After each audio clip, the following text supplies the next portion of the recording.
1954 October 17 കോഴിക്കോട്ടെ എരഞ്ഞിപ്പാലത്ത് അബൂബക്കർ കോയയുടെയും ഖദീജ ബിയുടെയും രണ്ടാമത്തെ മകനായി ജനിച്ചു. Eranhipalam LP school, Malabar Christian college school എന്നിവിടങ്ങളിലായി പ്രാഥമിക വിദ്യാഭ്യാസം പൂർത്തിയാക്കി.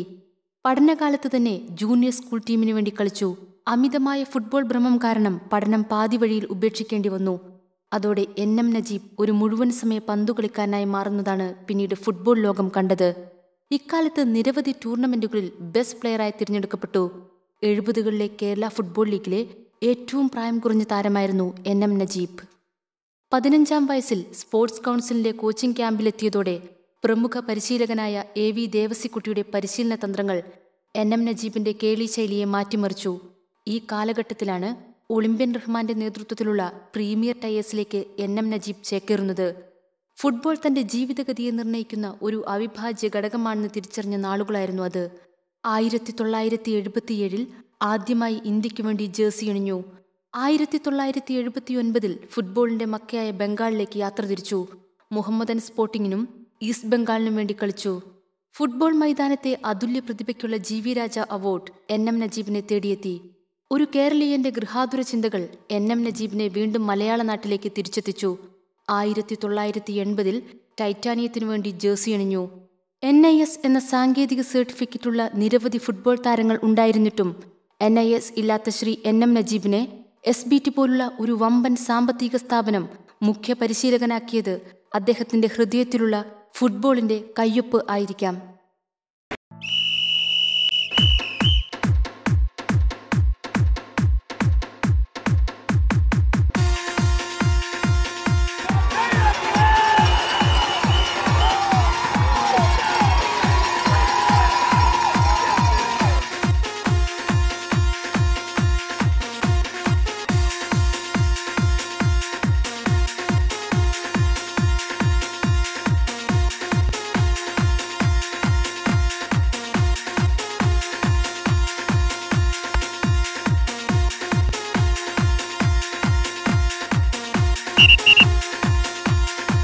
പാട്ട് ആർക്കും പാടാം, ഫുട്ബോൾ ആർക്കും കളിക്കാം. പക്ഷേ ശാസ്ത്രീയമായ പഠനം അതിൻ്റെ സൗന്ദര്യവും വ്യാപ്തിയും കൂട്ടുന്നു.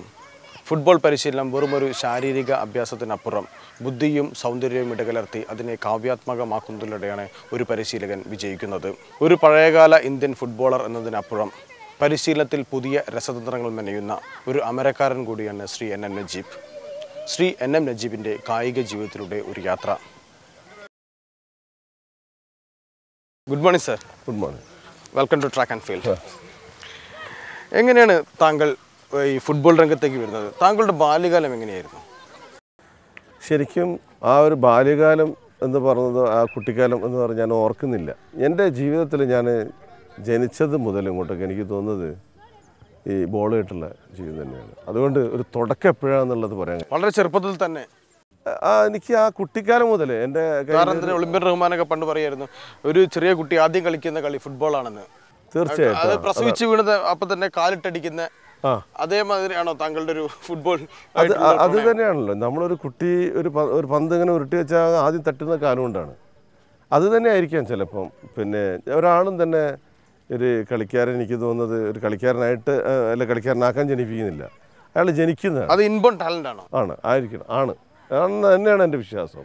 എൻ്റെ അനുഭവം തന്നെ അതാ പഠിപ്പിച്ചു. താങ്കളുടെ ഫാമിലിയിൽ വേറെ ആരെങ്കിലും കളിക്കുന്ന അതായിട്ട് താങ്കളുടെ ജ്യേഷ്ഠന്മാരോ?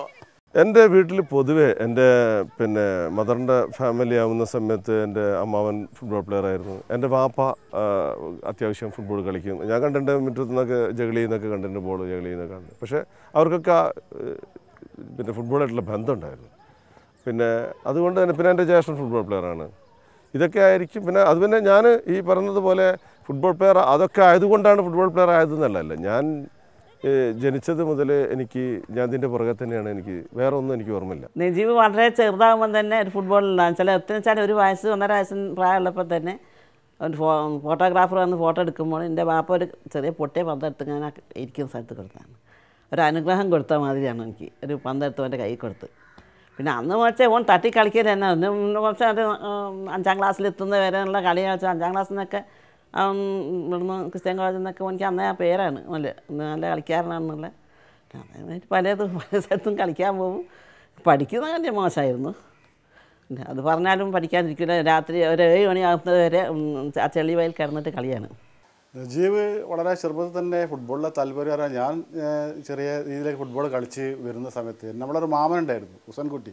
അയാൾ ഒരു പഴയ ഫുട്ബോൾ പ്ലെയർ ആയിരുന്നു. അപ്പോൾ നമ്മളെല്ലാം കൂടി ഒരു തറവാട്ടിലൊരു വീട്ടിലാണ് താമസം. അപ്പോൾ മൂപ്പരാൾ ഫുട്ബോളിൽ വളരെ ഇൻട്രസ്റ്റഡ് ആയതുകൊണ്ട് അന്നത്തെ ചെറിയ ബോൾ, ഈ വരവരുള്ള ബോൾ, അത് വാങ്ങിയിട്ട് എങ്ങനെ അടിക്കണം, അടിക്കുന്ന സമയത്ത് ബോൾ ഇങ്ങനെ ഇട്ടിട്ട് താഴെ വീഴുന്നതിന് മുന്നേ തന്നെ ഷൂട്ട് ചെയ്യേണ്ട അതൊക്കെ കാണിച്ചു തരും. അതിപ്പോൾ ഞാനിങ്ങനെ പ്രാക്ടീസ് ചെയ്തുകൊണ്ടിരിക്കുമ്പോൾ ഇവരും ഞാനുമായിട്ട് ഒരു 3 വയസ്സിൻ്റെ പ്രായ വ്യത്യാസമാണ്. പക്ഷേ ഇവന് എല്ലാ കാര്യങ്ങളും എന്നെക്കാട്ടി നോക്കി മനസ്സിലാക്കുകയും അത് വളരെ രീതിയിൽ വളരെ ഈസി ആയിട്ട് ചെയ്യുകയും ചെയ്യുമായിരുന്നു. ഫാദറും കളിക്കായിരുന്നു ഫുട്ബോൾ. ഫാദർ പിന്നെ നമ്മുടെ വീട്ടിലെല്ലാവരും കൂടിയാണ് മറ്റേ ഒളിമ്പ്യൻ റഹ്മാൻ്റെ എല്ലാം കൂടി നമ്മളൊരു തറവാട്ടിലായിരുന്നു. അപ്പോൾ ഒരു ഫുട്ബോൾ ഫാമിലി തന്നെയാണ്. അപ്പോൾ മദർ വളരെ സപ്പോർട്ടിങ് ആയിരുന്നു. എന്താ വെച്ചാൽ ഫുട്ബോൾ കളിക്കുന്നതിന് പിന്നെ പഠിക്കുന്നതിനെക്കാട്ടും കൂടുതൽ ഫുട്ബോളിന് താല്പര്യം എടുക്കുന്നതിന് ഉമ്മാണ്. വേറെ ഒരു ജോലിയോ അല്ലെങ്കിൽ താങ്കളൊരു വേറൊരു പഠനത്തിൻ്റെ ഒരു മേഖലയിലേക്ക് പോലും പോകാതെ ഒരു ഫുട്ബോൾ ഒരു ജീവിത ലക്ഷ്യമാക്കി അത് ചെറുപ്പം മുതലേ ഉണ്ടായിരുന്നൊരു ഇൻറ്റൻഷൻ ആണോ? ആണ്. ഞാൻ പഠിക്കാൻ ശ്രമിച്ചു നോക്കിയിട്ടുണ്ട്. പഠിക്കുന്ന കുട്ടികളെ കാണുമ്പോൾ എനിക്ക് ഭയങ്കര ഇത് തോന്നാറുണ്ട്. കാരണം വെച്ചാൽ എനിക്കും പഠിക്കണം എന്നൊക്കെ. ഞാൻ ഒരിക്കലും എനിക്ക് പഠിക്കാൻ കഴിഞ്ഞില്ല. അതൊക്കെ ഒരു അശാസ്ത്രീയപരമായിട്ടുള്ള നമ്മുടെ പ്രാക്ടീസ് അല്ലെങ്കിൽ ഫുട്ബോളിൻ്റെ കൂടെ പോകുന്നത് കൊണ്ടും അത് പണ്ട് കാലത്തിലെ ഫുട്ബോളിൻ്റെ ഒരു അശാസ്ത്രീയ പരിശീലനം കാരണമാണ് താങ്കൾക്ക് സ്കൂളിൽ പോയി? അല്ല, അന്നൊരു അശാസ്ത്രീയ പരിശീലനമില്ലല്ലോ. സ്വന്തമായിട്ട് നമ്മൾ എന്തെങ്കിലും ചെയ്യല്ലേ. അല്ലെങ്കിൽ ആരെങ്കിലും ഇന്നൊരു ബോൾ ട്രാപ്പ് ചെയ്യുന്നത് എങ്ങനെയാണെന്നും അല്ലെങ്കിൽ ഒരു ബോൾ അടിക്കുന്നത് എങ്ങനെയാണെന്നും പറഞ്ഞു തരുന്നില്ല. അത് ചെറുപ്പം മുതൽ രാവിലെ സ്കൂളിൽ പോകാതെ താങ്കൾ രാവിലെ ഗ്രൗണ്ടിൽ പോയിട്ട് വൈകുന്നേരം വരെ കളിക്കുന്ന ഒരു സ്വഭാവം ഉണ്ടായിരുന്നു? അതോ എങ്ങനെയാണ് താങ്കളുടെ അങ്ങനത്തെ ഒരു ഫുട്ബോളിൻ്റെ ഒരു പരിശീലനം, ഒരു റോൾ മോഡൽ ഉണ്ടാവില്ല നമ്മൾ കണ്ട് ശീലിക്കുന്നത്? അങ്ങനെയല്ല. എനിക്ക് അന്നൊന്നൊരു നമുക്ക് റോൾ മോഡൽ ഇല്ല സത്യത്തിൽ. നമ്മൾ അതിനോടുള്ള ഇഷ്ടത്തിൻ്റെ പുറകെ നമ്മളിങ്ങനെ കളിച്ചുകൊണ്ട് നടക്കുക. അത് നമ്മൾ വീടിൻ്റെ മുറ്റത്തായാലും അല്ലെങ്കിൽ വയലുകളിലായാലും അല്ലെങ്കിൽ നമ്മുടെ സ്കൂൾ അങ്ങനെ പരിസരം ജഡ്ജ് ബംഗ്ലാവ്, ഇന്നത്തെ സിവിൽ സ്റ്റേഷൻ, അതിലൊക്കെ നമ്മൾ കളിച്ചുകൊണ്ടിരിക്കുകയാണ്. കാരണം അത് എന്താണ് അങ്ങനൊന്നും ഒരു വലിയ കളിക്കാരനാകാനൊന്നുമല്ല, അതിനോടുള്ളൊരു താല്പര്യമാണ് നമ്മൾ. താല്പര്യം അതല്ല. നമ്മളിപ്പം ഇപ്പോഴത്തെ പുതിയ തലമുറ ഈ ഫുട്ബോൾ അല്ലെങ്കിൽ ക്രിക്കറ്റ് അല്ലെങ്കിൽ ഹോക്കി കളിച്ചു കഴിഞ്ഞാൽ ഒരു ജോലി കിട്ടും, ആ ഒരു സുരക്ഷിത മേഖലയിലേക്ക് നീങ്ങാനുള്ള ഒരു ചെറിയൊരു എളുപ്പവഴി എന്നുള്ളൊരു ചിന്ത ആ കാലഘട്ടത്തിലായിരുന്നു. ഇല്ലല്ല, അന്ന് ഒരു ഡെഡിക്കേഷൻ, എന്തൊരു നമ്മളൊരു പ്രാർത്ഥന, ഒരു സാധന മാതിരി. നമ്മൾ എന്താണ് അങ്ങോട്ട് നയിച്ചതെന്നുള്ളത് എനിക്കറിയില്ല. നമ്മൾ ആ വഴിക്കാണ് സഞ്ചരിച്ചത്. അതിലൊരു ജോലി പ്രതീക്ഷ, അത് ചില താങ്കളുടെ ജീവിതത്തിൻ്റെ ഒരു നിയോഗമായിരിക്കാം. ആ നിയോഗമാണ്, അതാണ് തീർച്ചയായിട്ടും. അല്ലാതെ അതിലൊരു പ്രത്യേകിച്ചിട്ടൊരു തയ്യാറെടുപ്പോട് കൂടിയിട്ടല്ല ഒരിക്കലും ഞാൻ പിന്നെ വലിയ കളിക്കാരനാകണം എന്ന് പറഞ്ഞത് പിന്നീടാണ് നമ്മൾ നാഗജി ഫുട്ബോൾ മറ്റുള്ള കാര്യങ്ങളൊക്കെ. താങ്കളുടെ ഒരു സ്കൂൾ കാലഘട്ടം ശരിക്കും ഇപ്പം ഏതൊരു കളിക്കാരനും സെവൻസ് ഫുട്ബോളിൽ അയാളുടെ ഒരു ജീവിതത്തിൻ്റെ ഒരു ഫുട്ബോൾ ജീവിതത്തെ വളരെയേറെ സ്വാധീനിച്ചിട്ടുണ്ട്. താങ്കളുടെ ജീവിതത്തിൽ അങ്ങനെ സെവൻസ് ഫുട്ബോൾ ടൂർണമെൻറ്റുകൾ കളിക്കും ഒരു വരുമാന മാർഗം ആദ്യമായിട്ട് ലഭിക്കുന്നത് ഈ സെവൻസ് ഫുട്ബോൾ ടൂർണമെൻറ്റിൽ നിന്നായിരിക്കാം ഒരു പക്ഷേ? ഇല്ല, എനിക്ക് ഈ സെവൻസ് ഫുട്ബോൾ എന്നല്ല. നമ്മുടെ കുട്ടിക്കാലത്ത് പണ്ടൊക്കെ, ഇന്നൊക്കെ നമ്മൾ പറയും അണ്ടർ 16 കളി അല്ലെങ്കിൽ അണ്ടർ 19 അല്ലെങ്കിൽ പിന്നെ 12 ഇത് വേണമെന്നൊക്കെ പറയുന്ന സംഭവങ്ങളുണ്ടായിട്ടുണ്ട്. പക്ഷെ അന്നത്തെ കാലഘട്ടത്തിൽ നമ്മൾ കളിച്ചു തുടങ്ങിയ കാലഘട്ടത്തിൽ നമ്മൾ കളിച്ചു തുടങ്ങിയ സമയത്തൊക്കെ ഈ 4-10 പ്രായം ഒരു ഘടകമല്ല. അപ്പോൾ ശാരീരിക വളർച്ചയുടെ അപ്പോൾ 4-6, 4-8 അങ്ങനെയുള്ള ഒരു കളികളാണ് അന്നുണ്ടായിരുന്നത്. അത് മിക്ക കോഴിക്കോട് ജില്ലകളിലെ പല ഭാഗങ്ങളിലായിട്ട് ഞാൻ കളിക്കാറുണ്ട്, കളിച്ചിട്ടുണ്ട്. അപ്പോൾ ഒക്കെ എൻ്റെ ഒരു മനസ്സിൽ എനിക്കത് അറിയാം. ഒരു ഭൂരിപക്ഷ സ്ഥലത്തൊക്കെ എനിക്ക് ബെസ്റ്റ് പ്ലെയർ കിട്ടും, അതാ നമ്മളോട്. പക്ഷേ ഞാൻ കളിക്കുന്നത് പണത്തിന് അന്നും നമുക്ക് ഈ പറയുന്ന പോലെ എന്തെങ്കിലും ഭക്ഷണങ്ങളൊക്കെ മേടിച്ചു തരും കളിക്കുന്ന സമയത്ത്, ഇങ്ങനെ ഇറച്ചി പൊറോട്ടതൊക്കെ. അപ്പോൾ ഞാനതൊന്നും കഴിക്കാറില്ല, ഞാനത് മേടിക്കാറില്ല. കാരണം അന്നും ഈ ഒരു പ്രതിഫലം പറ്റിയും കൊണ്ട് ഇത് ചെയ്യുന്നതിനോടുള്ള ഒരു എന്തോ കുട്ടിക്കാലം മുതലേ എനിക്ക് ഒരു പ്രതിഫലം ഇച്ഛിക്കാതെ ഒരു ഒരു ജോലിക്ക് വേണ്ടി നമ്മൾ പ്രയത്നിക്കുമ്പോൾ താങ്കളുടെ ജീവിതത്തെക്കുറിച്ച് എപ്പോഴും ആലോചിച്ചിട്ടുണ്ടോ? അന്നൊന്നും ആലോചനയില്ലല്ലോ. അല്ല, ഇപ്പം താങ്കളുടെ പിതാക്കന്മാർ, മാതാവ് ആരെങ്കിലും ഉപദേശിച്ചിട്ടുണ്ടോ നീ ഇങ്ങനെ പോയി കഴിഞ്ഞാൽ നീ എങ്ങനെ ജീവിക്കും ഒരു കുടുംബമായിട്ട്? ആരെങ്കിലും അങ്ങനെയൊന്നും എൻ്റെ താങ്കളൊരു ഭീഷണിപ്പെടുത്തുന്ന ഭയപ്പെടുത്തുന്ന രീതിയിൽ സംസാരിച്ചിരുന്നു? ഒന്നുമില്ല. എൻ്റെ വീട്ടിൽ ഒരുപാട് ഒരു കൂട്ട് ഫാമിലിയാണ്. അവിടെ ഇത് നടക്കും. പഠിക്കേണ്ടവർക്ക് പഠിക്കാം, കളിക്കേണ്ടവർക്ക് കളിക്കാം. പിന്നെ ഈ പറഞ്ഞ പോലെ അത് അങ്ങനെ ഒരു പ്രത്യേക ഇൻസ്ട്രക്ഷൻസ് ഒന്നും എവിടെയും വന്നിട്ടില്ല. എൻ്റെ ഫാദർ എൻ്റെ അടുത്ത് പറഞ്ഞിട്ടില്ല അങ്ങനെ. ഈ ഒരു പക്ഷേ താങ്കളുടെ പിതാവ് ഒരു നല്ലൊരു ഫുട്ബോൾ സ്നേഹിയായതുകൊണ്ടായിരിക്കാം. ഫുട്ബോൾ സ്നേഹിയാണെങ്കിൽ കൂടെ എൻ്റെ അങ്ങനെ പ്രത്യേകിച്ചൊരു ഫുട്ബോൾ പ്ലെയർ ആകണം പിന്നെ അല്ലെങ്കിൽ ഇങ്ങനെ ആവണമെന്നല്ല, നമ്മുടെ ഇഷ്ടാനുസരണം നമ്മളത് ഇങ്ങനെ പോയിക്കൊണ്ടിരുന്നു. അന്ന് നിയന്ത്രിച്ചിട്ടില്ല ഫാദർ, ഒന്നും നിയന്ത്രിക്കാനൊന്നും നിന്നിട്ടില്ല. നമ്മളൊരു ഇൻബോൺ ടാലൻറ്റിനെ സപ്പോർട്ടാണ് അവർ ചെയ്തുകൊണ്ടിരുന്നത്. അന്ന് അവർക്ക് ഞാനൊരു കളിക്കാരനാകും എന്നുള്ളൊരു വിശ്വാസമില്ല. പക്ഷേ ഞാൻ ഒരിക്കലും അറിഞ്ഞു, ഞാനൊരു ചെറിയ ടൂർണമെൻറ്റ് ഗോവിന്ദപുരത്ത് കൊച്ചുകുട്ടിയൊക്കെ പോയി കളിക്കുന്ന സമയത്ത് ആ കളി എൻ്റെ ഫാദർ വന്ന് കണ്ടിരുന്നു. അത് ഞാൻ അറിഞ്ഞിട്ടില്ല, വിളിച്ചൊന്ന് കണ്ടു എന്നാണ് പറഞ്ഞത്, ഞാൻ അറിയാതെ. എന്ന് എൻ്റെ മദർ ഒരിക്കലും എൻ്റെ അടുത്ത് പറഞ്ഞിട്ടുണ്ട്, മദർ പറഞ്ഞിട്ടുണ്ട്.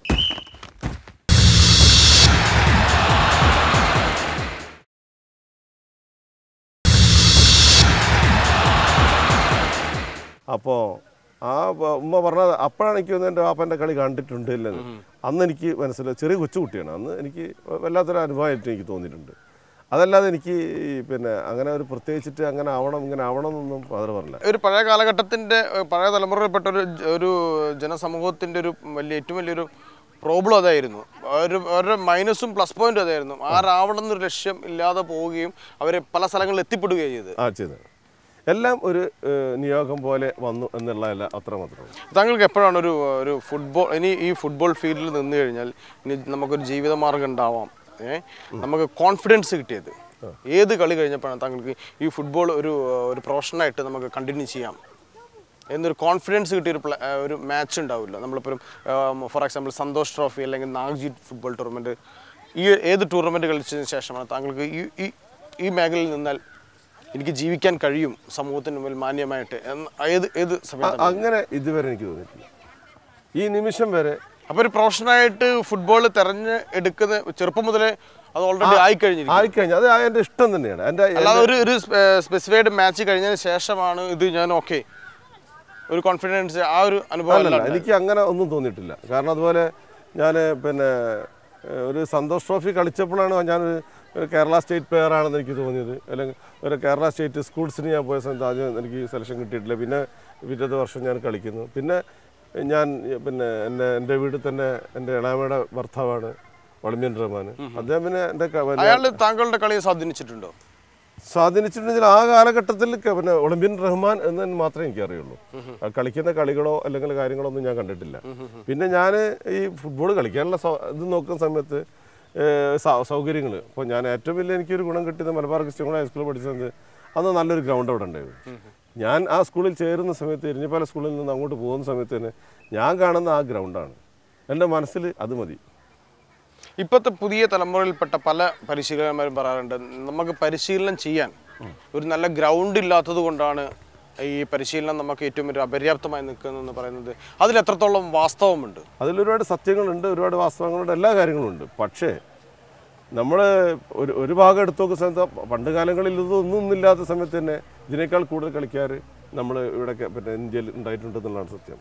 ആ സന്ദർഭങ്ങളിലായിരുന്നു ഫുട്ബോൾ വളർത്തേണ്ടത്. നമ്മൾ ഇന്ന് ഈ പറയുന്നത് പോലെ ഒരു ഗ്രൗണ്ട് നമുക്ക് കൊച്ചിയിലുണ്ട്, എല്ലാ കൊല്ലത്തുണ്ട്, എല്ലാ സ്ഥലത്തും നമുക്ക് ഗ്രൗണ്ടുകളുണ്ട്. പക്ഷെ ആ ഗ്രൗണ്ടുകളൊന്നും ഉപയോഗിക്കുന്നില്ലല്ലോ, അതുകൊണ്ട് പ്രയോജനമില്ലല്ലോ. കാരണം പണ്ട് കാലങ്ങളിൽ ഇതൊന്നും ഇല്ലാത്ത സന്ദർഭത്തിൽ ഞാൻ കണ്ടിട്ടുണ്ട് എത്രയോ നല്ല കളിക്കാർ നമ്മളെ പിന്നെ ഒന്നും ആവാതെ നഷ്ടപ്പെട്ടു പോയി നമ്മൾ കണ്ടിട്ടുണ്ട്. അതൊരു കാരണങ്ങളാണ്. ഇന്നത്തെ കാലഘട്ടത്തിൽ നമ്മൾ ഇപ്പോൾ വലിയ ഫുട്ബോൾ നമ്മൾ കാണുന്ന സ്ഥിതിക്ക് നമുക്ക് ചാനലുകളൊക്കെ അവൈലബിളാണ്, എല്ലാ കളികളുമാണ്.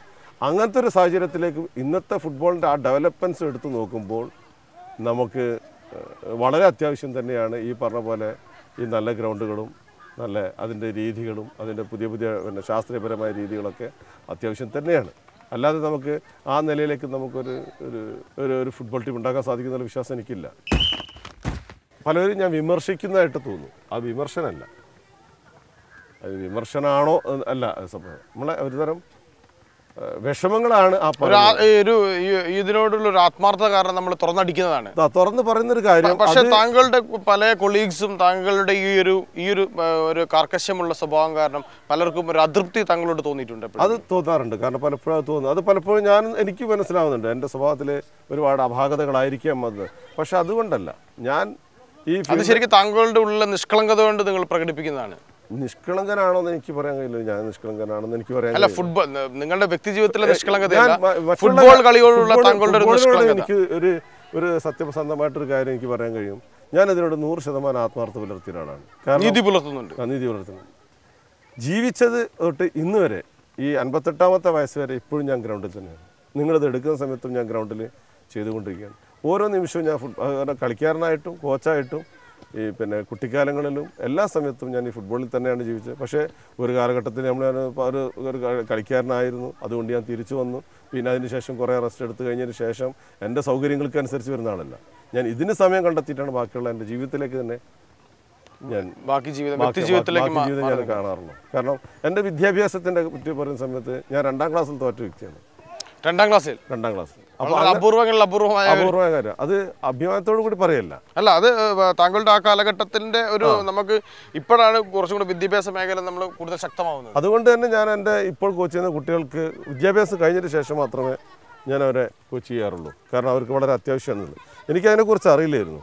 ഒരു ജോലിയെക്കുറിച്ച് എനിക്ക് അവൻ്റെ പ്രതീക്ഷകൾ അതൊന്നും അറിയില്ല. അതിൻ്റെ ആവശ്യം എന്താണെന്ന് പോലും ഞാൻ മനസ്സിലാക്കിയില്ല. ഈ ഫുട്ബോളിൻ്റെ അകത്ത് ശരിക്കും ഫുട്ബോൾ കളിയിൽ താങ്കൾ ഭ്രമിക്കുകയാണ് ചെയ്തത്. അത്രയാണ്. ഇപ്പോഴും അത് തന്നെയാണ് പോകുന്നത്. അങ്ങനെ തന്നെയാണ് പോകുന്നത്. അതിൽ നിന്ന് എനിക്ക് മാറാൻ കഴിഞ്ഞിട്ടില്ല. എന്താണോ ചിലപ്പോൾ അതൊരു രോഗമാണോ എന്ന് പോലും നമുക്ക് തോന്നിപ്പോവാം.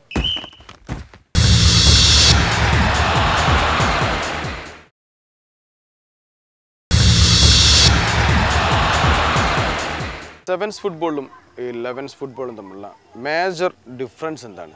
പല യുവതാരങ്ങളുടെയും അപജയത്തിന് അല്ലെങ്കിൽ അവർ കളിയിൽ നിന്ന് വിട്ടുപോകാൻ കാരണം ഈ 7സ് ഫുട്ബോളുകൾ അവർ നിരന്തരം കളിക്കുകയും അവരുടെ ശാരീരിക ക്ഷമത ഇല്ലാതാവുകയും ചെയ്യുന്നു എന്നുള്ളത് എത്രത്തോളം വാസ്തവമാണ്? ഇതിൽ 11സ് ആയാലും പിന്നെ 7സ് ആയാലും ഒക്കെ അശാസ്ത്രീയത ഒരുപാടുണ്ടല്ലോ. നമ്മുടെ കളി ഫുട്ബോളാണ് കളിയാണ്. നമ്മളിപ്പം പിന്നെ 7സ് ഫുട്ബോൾ കളിച്ചു കഴിഞ്ഞാൽ അടുത്ത് നശിച്ചു പോകും എന്ന് പറഞ്ഞതിൻ്റെ അർത്ഥം ഉണ്ടെന്ന് എനിക്ക് തോന്നുന്നില്ല. എന്താണ് അതിൻ്റെ ഡിഫറൻസ് എന്ന് വെച്ച് കഴിഞ്ഞാൽ നാടകവും സിനിമയും പോലെ ഇരിക്കും 7സും പിന്നെ 11സും തമ്മിലുള്ള. നാടകം കൂടുതൽ അഭിനയിച്ച് ഫലിപ്പിക്കണം, സിനിമ സിമ്പിളായിട്ട് നാച്ചുറലാണ്. അതുപോലുള്ള ഒരു വ്യത്യാസം നമുക്ക് അതിൽ കാണും. 7സ് ഫുട്ബോൾ എന്ന് പറയുന്ന സമയത്ത് നമ്മൾ ഇന്നത്തെ 7സിനെ എതിർക്കുന്ന ഒരു വിഭാഗം എന്ന് പറഞ്ഞ നമ്മുടെ അസോസിയേഷനാണ്, ഫുട്ബോൾ അസോസിയേഷൻ. അല്ല, അതിന് പിന്നിലുള്ള അവരുടെ ഒരു വികാരം എന്താണ്? അവരുടെ വികാരം 7സ് കളിച്ചു കഴിഞ്ഞാൽ കളിക്കാരുടെ അതിൻ്റെ അശാസ്ത്രീയപരമായുള്ള പല കാര്യങ്ങളും വരും. അതിന് റഫറീസ് നല്ലതില്ല. എന്താണ് അതിൽ വളരെ ഷോർട്ട് ഗെയിമാണ്, കുറഞ്ഞ സമയമാണ്. ചിലപ്പം 4-5 മാച്ചസുകൾ പണ്ടത്തെ 7സിലില്ല. 4-5 മാച്ചസുകൾ 5 വെക്കിൽ വെക്കുക അങ്ങനെയുള്ള സംഭവങ്ങളെ കുറിച്ചാണ്. പക്ഷെ രണ്ടിൻ്റെ വ്യത്യാസങ്ങളുണ്ട്. 7സ് കളിച്ചതുകൊണ്ട് 11സ് പ്ലെയർ ആവണമെന്നില്ല. കാരണം ഗ്രൗണ്ട് യൂട്ടിലൈസ് ചെയ്യുന്നത് നമ്മുടെ ഫുട്ബോളിനുള്ള അജ്ഞത ഇതിലുള്ള ഘടകം. 11സ് ഫുട്ബോളാണ് യഥാർത്ഥ പറഞ്ഞ ഫുട്ബോൾ. അതെന്താണ് ഈ ഗ്രൗണ്ട് യൂട്ടിലൈസ് ചെയ്യുക, അതിലൊരു പ്രധാനമാണ്. പക്ഷേ 7സിൽ പല ഗുണങ്ങൾ അതിൻ്റെ അകത്ത് കിട്ടുന്നുണ്ട്. കാരണം നമ്മളൊരു മാച്ച് ഒരു ആൾക്കാരുടെ സഭാ കമ്പം തീരണമെങ്കിൽ കുറച്ച് ആൾക്കാരുടെ ഇടയിലേക്ക് ഇറങ്ങി ചെന്ന് കളിക്കണമെങ്കിൽ അത് ആ ഒരു 7സിൽ നിന്ന് കിട്ടും. പിന്നെ അത്യാവശ്യം ചില കാര്യങ്ങൾ കിട്ടുമായിരിക്കും. പക്ഷേ ഒരു ഫുട്ബോളർ, പൂർണ്ണ ഫുട്ബോളർ എന്നിട്ട് ഫുട്ബോൾ എന്ന് പറയുന്നത് 11സ് ഗെയിമാണ്. ആ 11സ് നമ്മളവിടെ കളിക്കാൻ ഗ്രൗണ്ടുകളില്ല. നേരത്തെ നിങ്ങൾ പറഞ്ഞതുപോലെ അങ്ങനെ അവർക്ക് കളിക്കാൻ പറ്റാത്തത് കൊണ്ട് അവരൊക്കെ ചെറിയ ചെറിയ സ്ഥലങ്ങളിൽ ഫുട്ബോൾ നടത്തുക. അതുകൊണ്ട് ഒരു ഫുട്ബോൾ നിലനിർത്തുക എന്നുള്ളത് ഇപ്പോൾ 7സിന് മാത്രമേ സാധിച്ചിട്ടുള്ളൂ. ഡൈവിഡ് 2 കൈ ഫുള്ളായിട്ട് ഇതിൽ വരട്ടെ.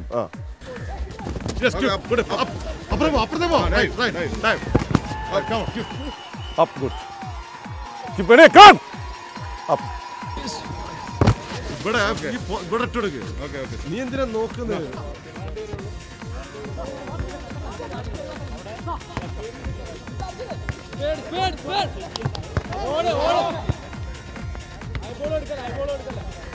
ഇപ്പോൾ ചെയ്തിരിക്കുന്നത് ഒരു സാധാരണ പാസ്സാണ്. ഇത് എനിക്ക് തോന്നുന്നത് ഒരു 1966 മുതൽ നമ്മൾ എല്ലാവരും പാസ് ചെയ്യുന്നതാണ്.